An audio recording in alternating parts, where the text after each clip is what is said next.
जिल्ह्यातून गेल्या 10 वर्षात जे काँग्रेस पक्ष पिछाडीला गेला होता, आज त्याची कसर प्रणिती शिंदे यांनी आज प्रणिती शिंदे हे 81,000 मतांनी निवडून आले। हे खरोखरच एक लोकशाहीचा विजय आहे। हे सोलापूरकरांचा विजय आहे। सोलापूरकर प्रणिती शिंदेवर ते विश्वास ठेवला, ते नक्कीच 100% विश्वासात पात्रता राहते।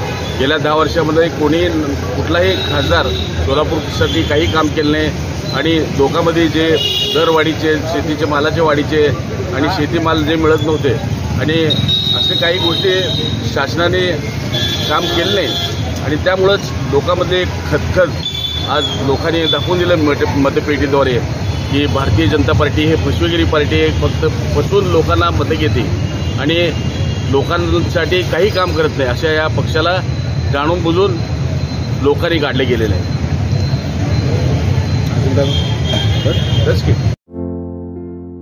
आमच्या लोक जनसेवा चॅनलला लाईक करा, शेअर करा, सबस्क्राईब करा।